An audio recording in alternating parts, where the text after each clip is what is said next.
2021, not only did we see peak apartment demand, but you basically had 2.5 years worth of demand squeezed into one period.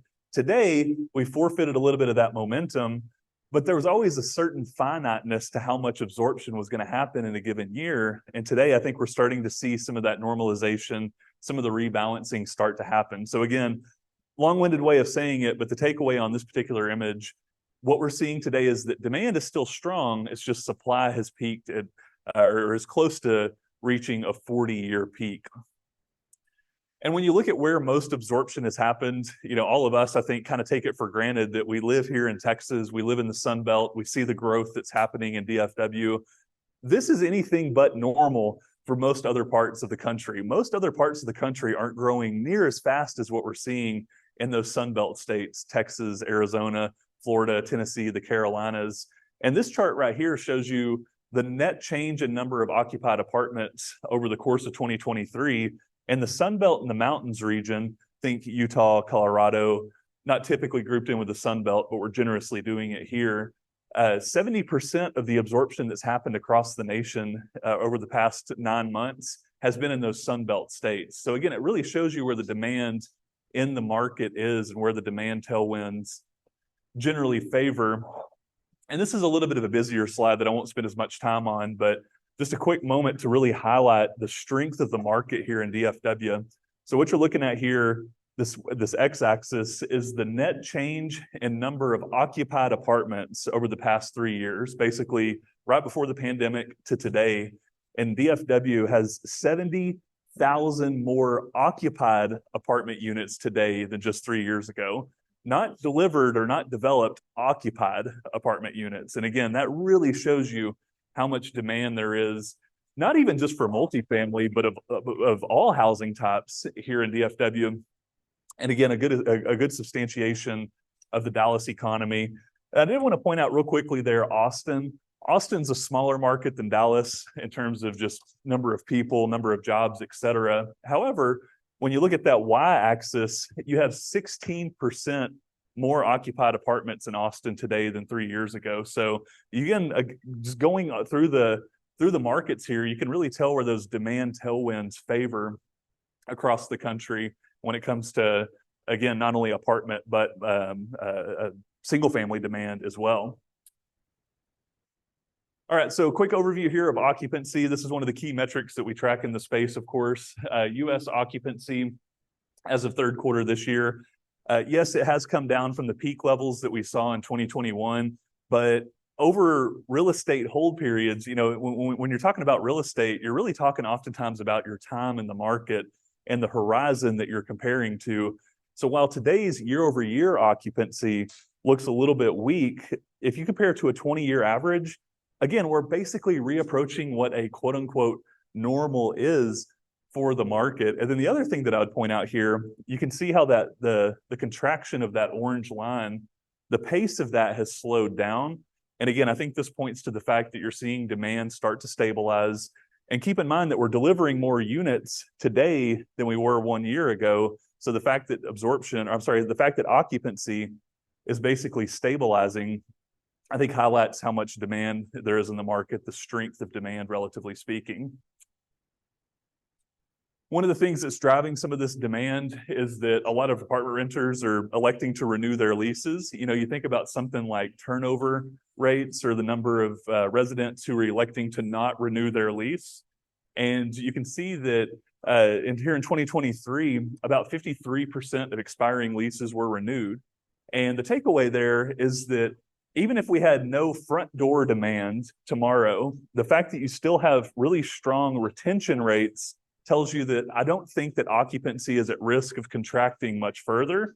And this is a key metric when you start comparing things like turnover costs. If you lose a renter today, not only do you have to renovate that unit, that costs money, but what's the soft cost of losing a renter? In other words, how long does that unit sit vacant? How much revenue is it being collected upon for a unit that sits vacant for 45, 50, especially this time of year when demand slows down 60 plus days? I think this will be a key trend to watch in 2024, but our thoughts right now are that resident retention signals that the market should remain pretty strong from a demand perspective, at least, over the next 12 to 18 months. And I guess I should ask beforehand, do we want to do questions afterwards or do we want to do questions during? Just want to make sure we keep us on track. Up to me. Okay. We'll do questions afterwards. I probably should have done that beforehand, but if you have any questions, just keep it in mind and I'm happy to answer afterwards. All right. So one of the things we think that caused absorption to slow down last year, and this probably isn't going to be a surprise to anybody in the audience because we all experienced the economy of 2022. And actually counterintuitively, the economy's been really strong over the past 12 to 18 months. But when you factor in things like inflation, geopolitical tensions, this time last year, a lot of those big West Coast tech companies were undergoing thousands and thousands of layoffs. All that together really informed this big slowdown in this blue line consumer sentiment. And when consumer sentiment starts to slow down, you don't tend to see things like household formation starting to happen. You don't tend to see things like people going out and making big financial decisions. If you're friends with someone who was working on the West Coast that just went through a layoff of 10,000 employees at a company, you may be thinking in your head, hey, am I next? Even if I'm not working in that industry. And because of that, all that news together, mainly inflation, but all that together caused this slowdown in absorption that we think was driven by consumer sentiment also slowing. Now, the good news, or the silver lining here, is that consumer sentiment has improved in 2023. And again, I'm a stats nerd. And if you look at just the correlation between these two lines, you can see how tightly correlated those two things are. Going into 2024, which we're almost at year end here, I think 2024, the fact that sentiment has improved and is hopefully stabilizing should inform a better demand outlook for the coming 12 months. Now, when you look at one of the things that caused consumer sentiment to drop, I talked about inflation earlier. This is a pretty powerful chart. If you went and charted this particular graphic, this blue line, and charted it against that metric, they're pretty much inversely correlated. Consumers don't like inflation, markets don't like inflation, and this is true across all income levels, all housing types. Everybody's groceries went up 8% last year, or air quotes around 8%, but everybody's groceries went up 8%, whether you're making 7 figures income or you've just got your first job out of school. All this together caused, we think, that slowdown in sentiment, consumers not feeling good about the economy. Today, however, inflation's basically getting back to what that Fed target would be of 2%. Now, this does exclude the rent figure from the calculation. I won't go into the whole reason why that is, but basically the rent calculation is lagged into how it factors in here. So the good news for demand in 2024, and really the economy at large for that matter, is that inflation does appear to be cooling off. I think we all see this in our day-to-day as well. It doesn't mean that prices have come down, but prices are no longer increasing at the same pace they were last year for most goods and items. Now, one of the things that will probably inform yet another upside potential in 2024, this green line here is looking at wage growth. The orange line is looking at year-over-year rent change. And for the first time since really the pandemic period, wages are actually outpacing rent growth, or the pace of wage growth, I should say, is outpacing rent growth. And it's a pretty simple math equation there. If your wages are growing faster than your rental rates, then that should inform more household movement, more creation of individual households. Maybe you're roomed up with a roommate because y'all both got raises over the past few years that are now outpacing your rent growth. That should result in a net change of 2 households or a net positive of 1 household. Now, the math doesn't always work that clearly, but that's the general takeaway here is that with stronger wage growth generally leads to stronger apartment demand. Now, we talked a little bit about the strength in the South, in particular in the Sunbelt states. About half of the markets in the southern U.S. are seeing rent cuts today, but this is case in point for that idea that areas that are delivering more supply are seeing larger rent cuts. And it's pretty simple math. If you're delivering more units than a market has absorbed over a given period, you have increasing vacancies. If you have increasing vacancies, pricing power shifts on the spectrum. And within the South in particular, it's basically the 50% of markets, Dallas, Austin, San Antonio, those areas that are delivering a ton of new inventory versus the 50% that aren't delivering a lot of inventory. Memphis, Mobile, Alabama, Fayetteville, North Carolina. These are the markets that are actually seeing rent growth today. But over long periods of time, demand does tend to win out. And this is where I think that the South in particular is pretty well positioned nationally. Now, the Northeast and the Midwest, it may seem surprising that you're only seeing 10% of markets experiencing rent cuts there. But when you zoom out, those are the markets that also aren't delivering a lot of new construction. You don't read a lot of construction headlines about Cincinnati, Ohio. You don't read a lot of construction headlines about Manchester, New Hampshire. You tend to read that in Nashville, Raleigh, Charlotte. So again, I would say that up here on this upper half of the slide, this isn't a strength of demand story as much as it is a lack of inventory story. And then I won't go in great depth here, but this is just a quick list of markets seeing the biggest rent cuts on an annual basis. The common themes that really link these metros, either they have a lot of inventory that's delivering. The West Coast, you've got some more true underlying demand challenges, at least the way that we see it.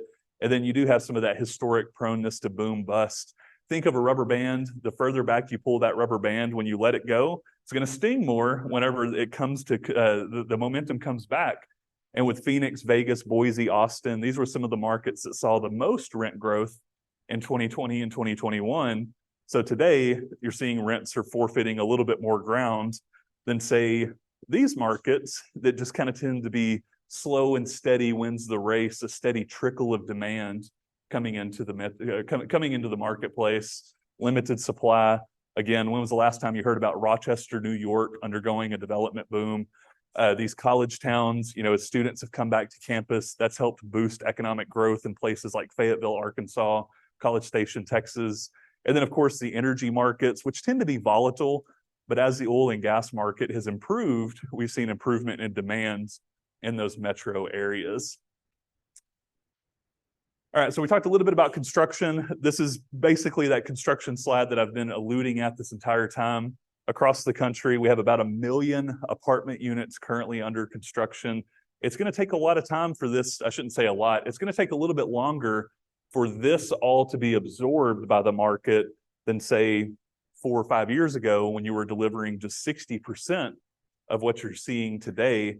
Now, the good news is that most markets, and I think we all saw this in 2021, most markets across the country are still dealing with a housing shortage.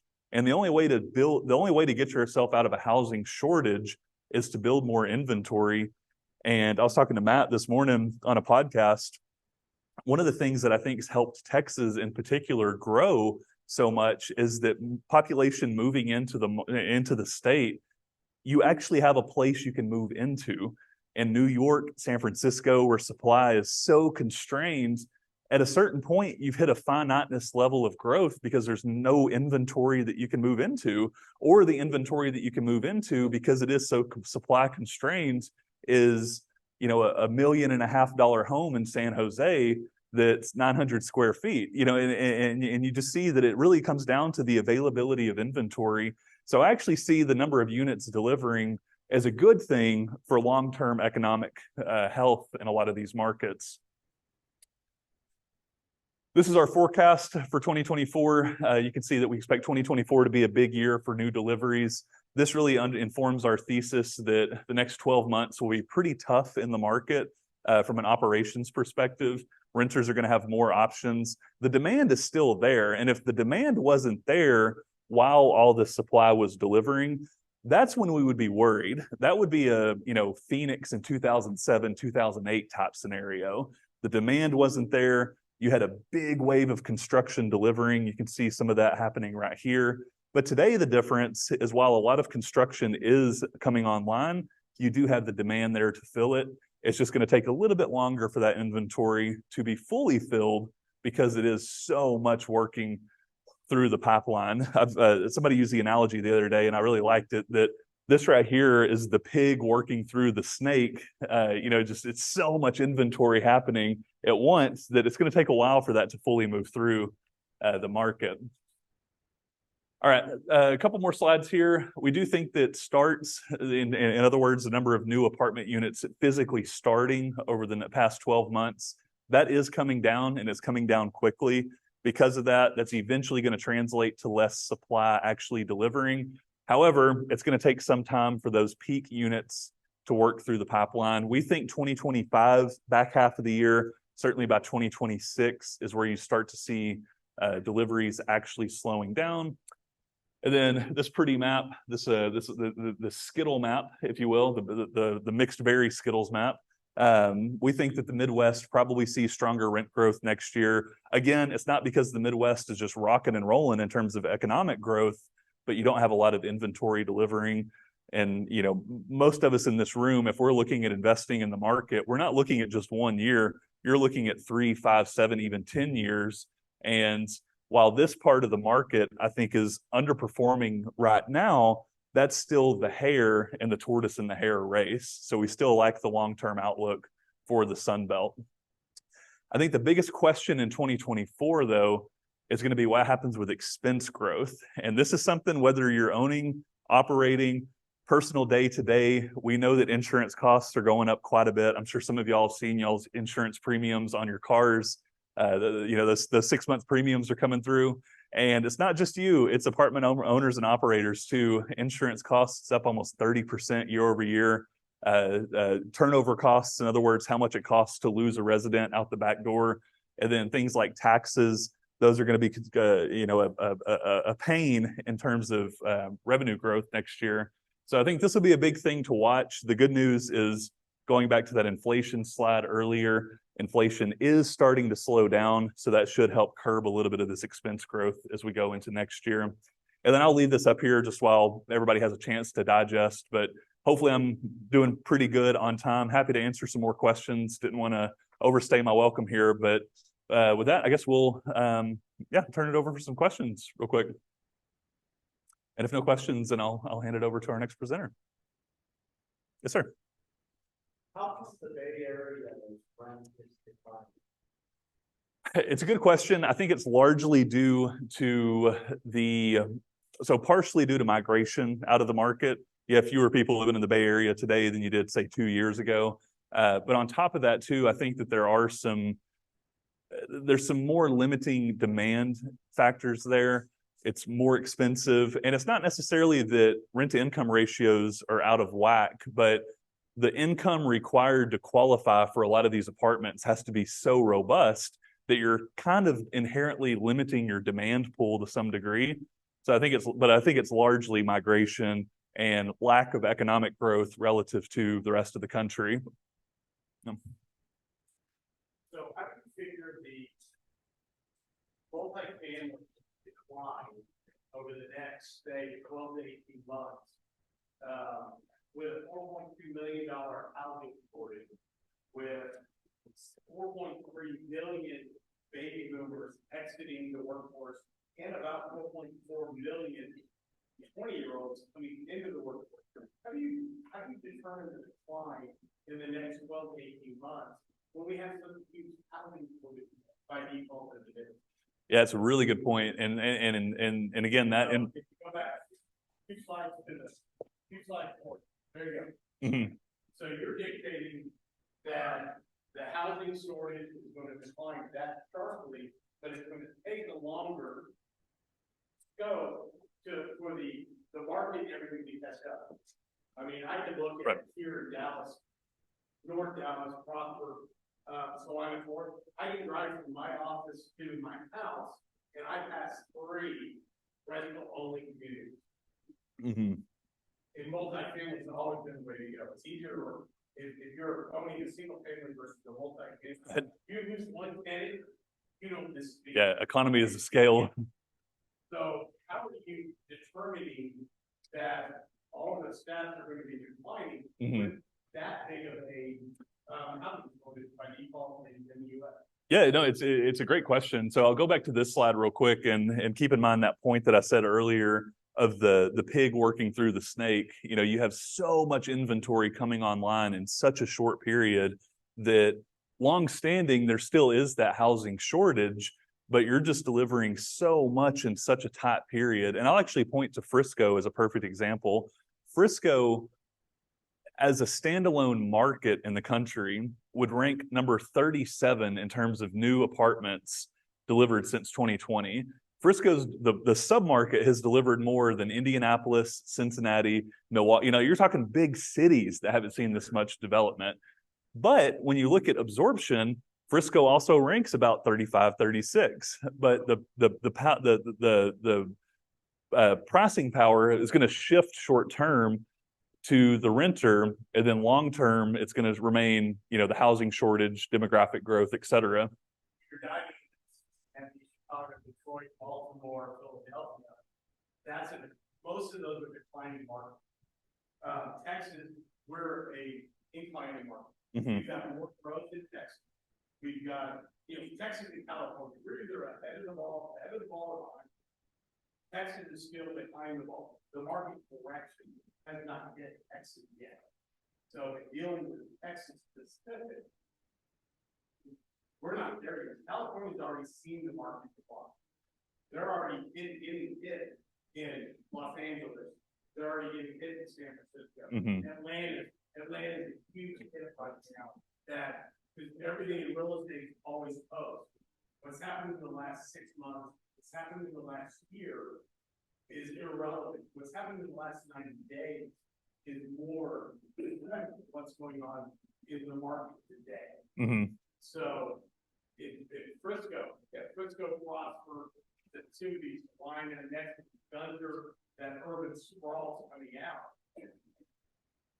Questioning some of it, and I agree with what you're saying. We need more multifamily. We need more mixed-use properties. We need more diversification. We need more revitalization. If you want to look at the South Dallas, look at what Oakland has done over the last 20 years.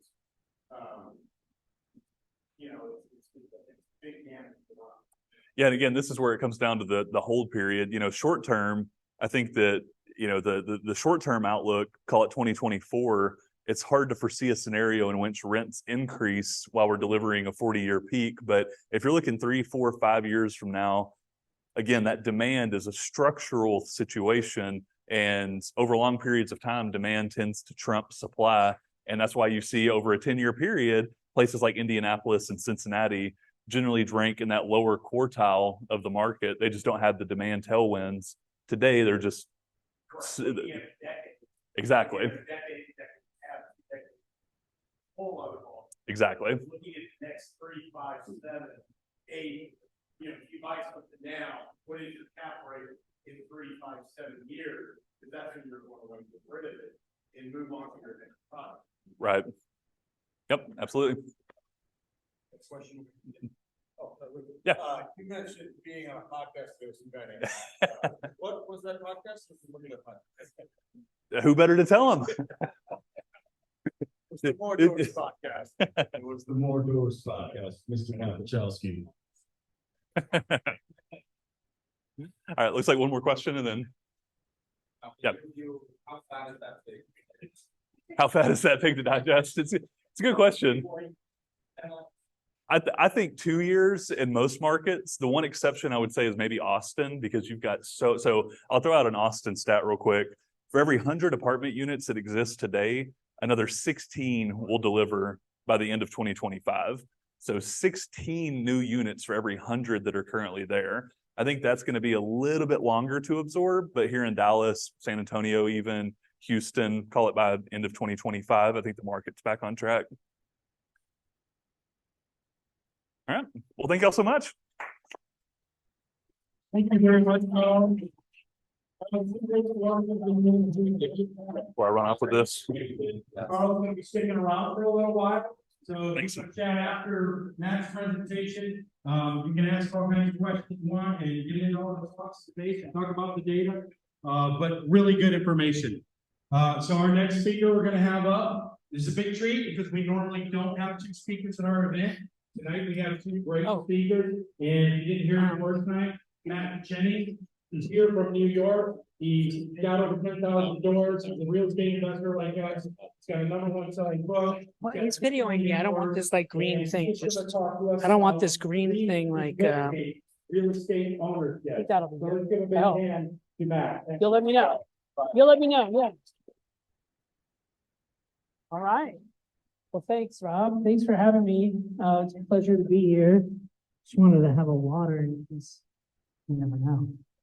So yeah, I want to talk about reinventing property ownership as a positive for communities. It's something that's really important to me, something that I'm passionate about.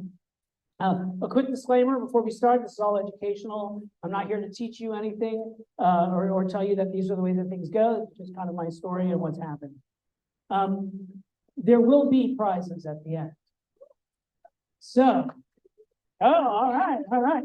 So make sure that you pay attention, okay? And you can win a fabulous prize.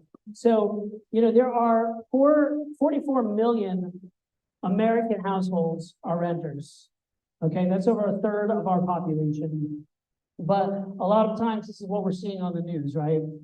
We're seeing a lot of people, especially people who are renting apartments, being very unhappy, right? This is in New York, people trying to get rent canceled, right? John Oliver, I don't know if you guys ever watched John Oliver, he did a whole segment on rent. And the headlines just abound, right? There's just always all these bad stories, especially in New York City where I live, of all these horrible, evil landlords and all the horrible things that they do. Even this year, at the beginning of this year, the White House got involved, right? And they came out with this blueprint for a renter's bill of rights. I actually did a whole 10-minute video on YouTube all about it if you want to learn more. But what they've done here is created a framework which they've sent out to states, to local governments on guidelines that could be followed to create legislation, regulation on rents, okay, and how renters are going to be treated. Now, I'll tell you, I read the whole thing. Honestly, I agree with some of it. I think some of the ideas that they have in there as a whole are good ideas, but what I don't like is legislation that is going to actually, I think, could hinder us and could ultimately hurt the people that they are trying to help. And I think that if we all work together and take a look at this stuff, we might be able to do things and help sort of turn the tide a little bit. We're not, this is the depiction we get in the media, right? The big fat cat. And that's not who all of us are. I mean, I look around this room, I don't see anyone who looks like this. This guy's pants are really cool, but no one else can act that. So I want to take a second and tell you, so I'm a guy from the 80s, right? I grew up in the 80s. One of my favorite movies was Ferris Bueller's Day Off, okay? And he has a quote in there, right? He says, life moves pretty fast, so if you don't stop and look around once in a while, you just might miss it. And the reason why this is relevant is this was a moment for me, right? Recently, a couple of years ago, where I realized, hey, I have made a big transition and change in my life from where I was to now being very much involved in multifamily. And I decided to write a book, take a moment, take a step back and kind of chronicle where I am, where I came from, where I might be heading, okay? And when I wrote the book, the thing that's really interesting about writing a book about yourself is you go back and you kind of like relive your life. This is like a memoir, it's sort of autobiographical. So like, as you go through life, you kind of are who you are, but how often do you sit and really trace it back? And I spent a year writing this book and really just kind of like reliving my life and looking at, where I had started. I used to be an actor. I moved to New York City in 1993 to pursue a career in theater. This was me in 1994 with my headshot. I went out and I was an actor. I was a professional actor for many, many years. I then got involved in some digital marketing and eventually got involved in real estate. This is my portfolio as a real estate sponsor. I've invested in over 10,000 apartment units. About 2/3 of that are deals that I am a limited partner in. But as a general partner, I'm in over 4,500 doors. So this is the current portfolio, and these are former properties that we had that sold, except for that last one, which is supposed to close in about a week. So I'll put it up on the slide. I was running out of room on the other one. But I went back and I really took a look at my life and figured out kind of how did I get to where I am? And I realized that there was this one defining moment in my life that I think impacted me sort of, subconsciously. It wasn't something that I realized it was happening when it happened, but now when I look back, it helped, it impacted me a lot. And so the dot-com bubble burst in 2001. I had finished doing my acting career, and I had started a career in digital marketing. And when the dot-com bubble burst, I had a little agency and it just completely failed. Like nuclear explosion, like completely went under. And at the very time that my business completely failed, I got a phone call from my landlord telling me I got 90 days to get out of the apartment I was living in. So what am I going to do? I ended up going in-house. Showtime, the cable television channel, was a client of mine. They offered me a position in-house. I went in-house and I actually bought an apartment instead of renting. Now, it was in New York City. It was up in Washington Heights, not necessarily the place that I wanted to live. If you know New York City, it was way, way, way uptown. However, it was something that I could afford. And about 2.5 years later, I sold it. And I saw my initial investment more than quadruple in value. And I chronicled the whole thing in my book. It's chapter 2. Chapter 2 is called Rent. And I didn't want to pay rent anymore. I bought the place. But at that time, when I bought the place, I was also still very much in love with the theater. And specifically this musical. Who here has seen Rent? Raise your hand if you've seen Rent, you know Rent, you heard of Rent. Wow, not that many people. Come on, for real estate people, you really should come to the show. So Rent was a musical. It actually was a really good musical. Remember, I used to be an actor. I actually had 2 callbacks to be actually Mark, which is one of the leading roles in Rent. I didn't get it, but I had 2 callbacks. But Rent is really basically about this guy, Benny. So Benny is the evil landlord, right? And he's got Roger and Mark, and he tells them, hey, you're squatting in this building that I just bought. You owe me a year's worth of back rent or I'm evicting you. And so because I listened to that musical so much, since it was such a part of my life, and then I was also going through the thing of actually being kicked out of the place that I was living in, rent and property ownership became something that I really thought about a lot, right? And like, who should own property? Should property be owned? And like, how does all of that work? And I realized that I thought that property ownership was important. Otherwise, you'd have like complete chaos, right? But do all the landlords really have to be the bad guys? I mean, can't landlords actually have investments that are actually good for everybody? Can landlords actually be heroes? So that was something that was very important to me to try to figure out how can I balance getting involved in real estate and making good money for myself and my investors, but also doing it with a conscience, right? I mean, this is not a charity where we all have a profit motive here, but can you do that and be a good person? And so I think it really comes down to your investment philosophy. Some people refer to this as maybe your investment DNA, but like, what are the things that are important to you when you're looking at a deal? Now, this is a bit of an exaggeration, but it's probably the closest I could come to in terms of pictures of almost my first investment in multifamily. So I was going to invest in a multifamily deal. I wanted to, right? I had gotten the bug. Everyone was doing multifamily. I went to a seminar and thought, oh, this is going to be amazing. I'm going to create all this passive income. And I was looking for the right person to invest with, right? Because I heard the most important thing is who do you invest with? So there was this guy. I'm not going to tell you all his name, but you may have heard of him. It's kind of well known. And he had a really good track record of delivering really great returns to his investors. And he used to do market tours in the specific market where he had his stuff, not in Dallas, but.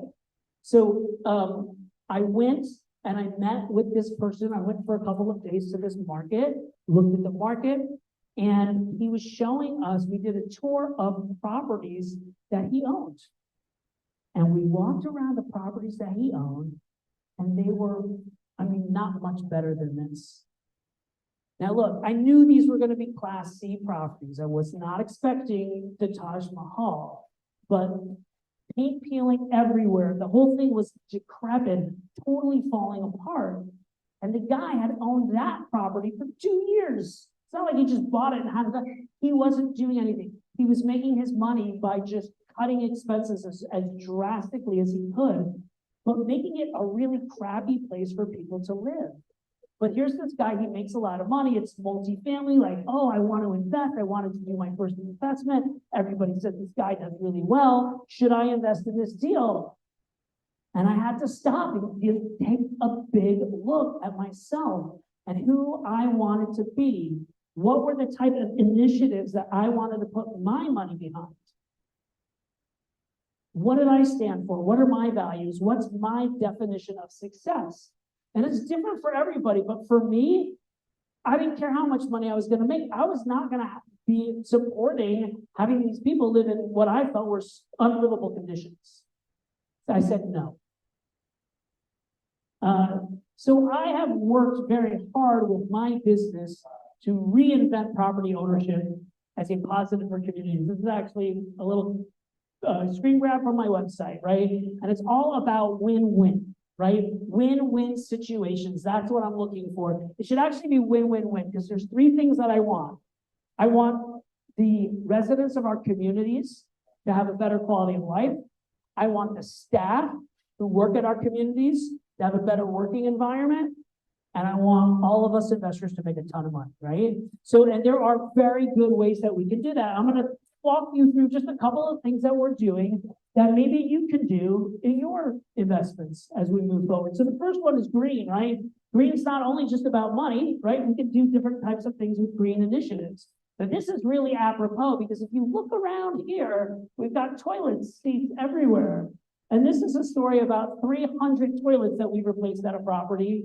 We put in the Niagara low flush toilets. We did, you can see them changing a shower head on in a shower. We did sink aerators. We cut down the water at this property by more than 1/3. And I'll tell you, it was not an all bills paid place.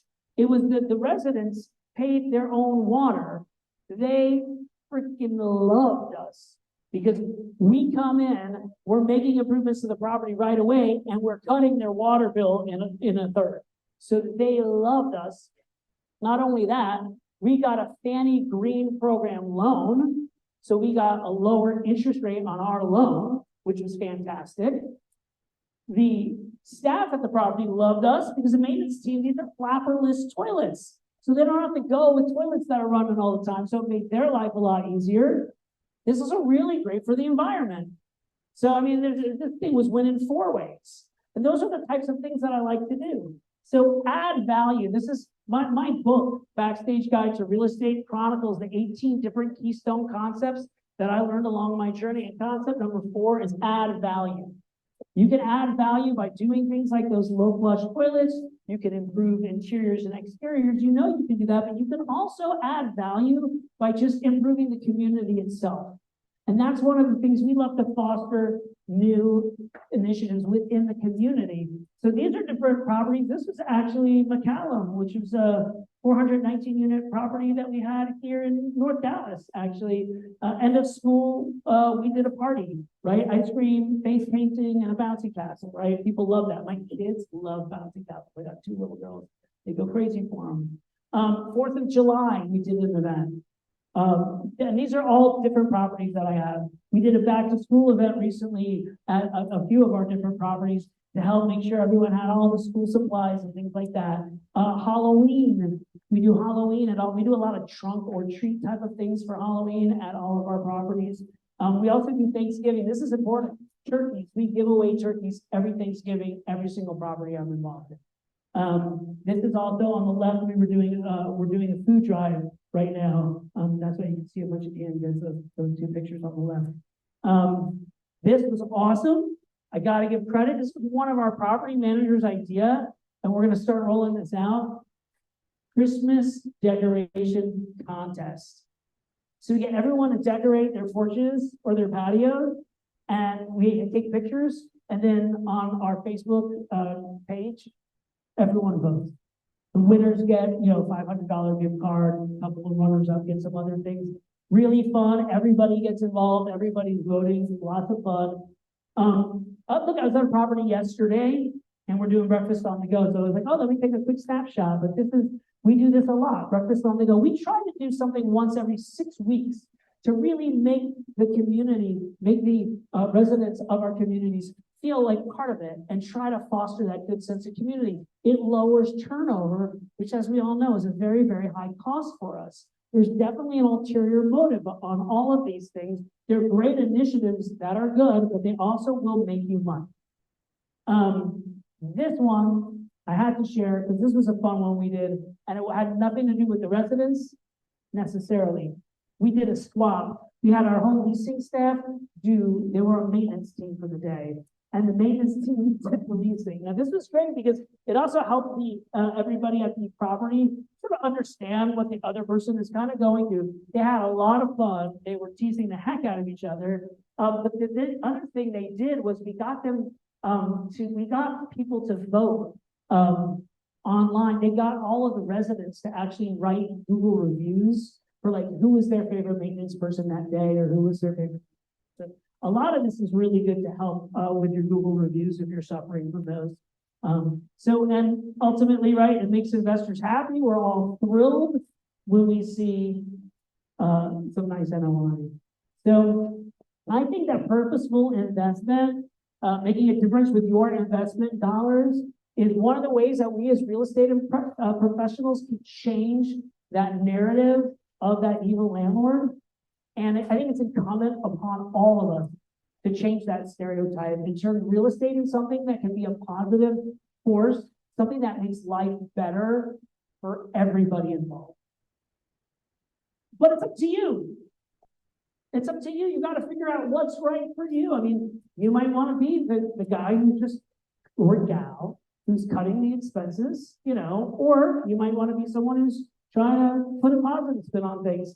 There's millions of ways that you can do this, and it's really ultimately up to you. My book is called Backstage Guide to Real Estate, and the subtitle, right, is Produce Passive Income, Write Your Own Story, and Direct Your Dollars toward positive change. And that's what I'm trying to do, and I shared a little bit of my story here with you tonight. But what's really important, what I want you to take away from here, what I want you all to, when you're driving home tonight, be thinking about is what is your story?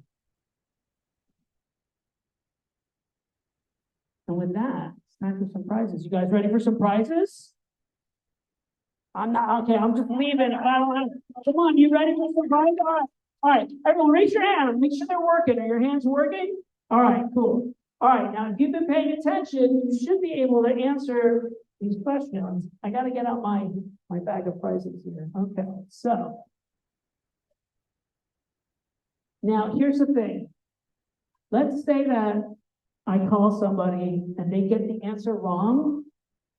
Don't shout out the correct answer. Just raise your hand and I'll pick it. Okay. All right, here we go. First question is, in January 2016, the White House published a blueprint for in the hat. Yes. That's right, a Renters' Bill of Rights. Come on up here.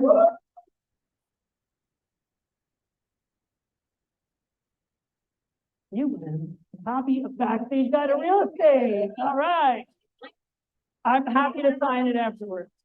Okay, ready for question number 2? Everyone ready? Yeah. Here we go. Who said life moves pretty fast? Oh, that hand went up so fast in the back. That's right. Come on down. You get a copy of Backstage Guide to Real Estate. We sensing a theme here? Right. So, what Broadway show did I have 2 callbacks for the tall guy over there? Yes. You, yes. Rents, that's right. Come on down.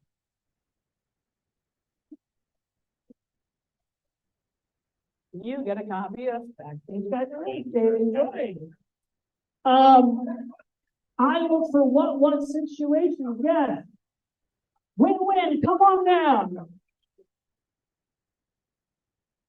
All right, final question of the night. So if you don't want to have to pay $10 to buy one of these on Amazon, now's your shot. Get ready. Now put it down, come on. You gotta wait till you see the question, please.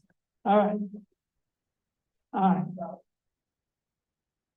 Landlords can't be? No. Heroes. There you go. All right, everyone. Well, listen, I'm Matt Pichney. If you go to my website, I have an awesome newsletter that goes out monthly. It's completely free. I do videos on YouTube, tons of educational content on social. Just find me, Pichney.com or like LinkedIn.com/chat, whatever, all the socials. And if we haven't met yet, please come over and introduce yourself afterwards. I love meeting new people. Thanks so much.